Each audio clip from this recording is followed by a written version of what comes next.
ഇനി വടക്കിഴക്കൻ സംസ്ഥാനങ്ങളിൽ സ്ഥിതി പ്രശ്നമാണ്. അവിടെ മഴക്കെടുതിയിൽ 34 പേർ മരിച്ചു എന്ന വാർത്ത വരുന്നുണ്ട്. സിക്കിമിൽ മണ്ണിടിച്ചിൽ 3 സൈനികരാണ് മരിച്ചത്. അസമിലും ത്രിപുരയിലും മേഘാലയയിലും വെള്ളപ്പൊക്കം അതിരൂക്ഷമായി തുടരുകയാണ്. 3 ലക്ഷത്തോളം പേരെ മഴക്കെടുതി ബാധിച്ചു കഴിഞ്ഞു എന്നാണ് ഞങ്ങളുടെ ബ്യൂറോകൾ റിപ്പോർട്ട് ചെയ്യുന്നത്. വടക്കു കിഴക്കൻ സംസ്ഥാനങ്ങളിൽ മഴക്കെടുതി രൂക്ഷമാവുകയാണ്. വടക്കൻ സിക്കിമിൽ സൈനിക ക്യാമ്പിന് സമീപമുണ്ടായ മണ്ണിടിച്ചിലിൽ 3 സൈനികർക്കാണ് ജീവൻ നഷ്ടമായത്.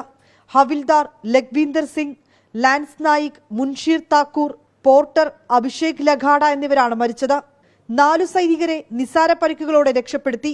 അസമിലെ 19 ജില്ലകളെ വെള്ളപ്പൊക്കവും മണ്ണിടിച്ചിലും ബാധിച്ചു. മേഘാലയയിലെ 10 ജില്ലകളിൽ വെള്ളപ്പൊക്കം ദുരിതം വിതച്ചു.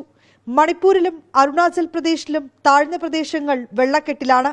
വിവിധ സംസ്ഥാനങ്ങളിലായി നിരവധി പേരെ ദുരിതാശ്വാസ ക്യാമ്പുകളിലേക്ക് മാറ്റി. മണിപ്പൂരിലും അസമിലും നിരവധി വീടുകൾക്ക് കേടുപാടുകൾ സംഭവിച്ചു. ബ്രഹ്മപുത്ര, കടകൽ, ബരാക് ഉൾപ്പെടെ നദികൾ അപകടനിലയ്ക്ക് മുകളിൽ ഒഴുകുകയാണ്. മണിപ്പൂരിലെ ഇംഫാൽ, ഈസ്റ്റ് വെസ്റ്റ് ജില്ലകളിലെയും സേനാപതിയിലും അസമിലെ സിൽച്ചറിലും സ്കൂളുകൾക്ക് അവധി നൽകി. അരുണാചൽ പ്രദേശിലെ ലോവർ ദിബാങ് താഴ്വരയിൽ കുടുങ്ങിയ 14 പേരെയും സിക്കിമിൽ മണ്ണിടിച്ചിലിനെ തുടർന്ന് കുടുങ്ങിയ വിനോദസഞ്ചാരികളെയും രക്ഷപ്പെടുത്തി. സംസ്ഥാനങ്ങളിലെ മുഖ്യമന്ത്രിമാരുമായി കേന്ദ്ര ആഭ്യന്തരമന്ത്രി അമിത് ഷാ സംസാരിച്ചു. പ്രളയബാധിത മേഖലകൾക്ക് ആവശ്യമായ എല്ലാ സഹായവും നൽകുമെന്ന് അമിത് ഷാ ഉറപ്പു നൽകി. വിനീത VG, 24, ഡൽഹി.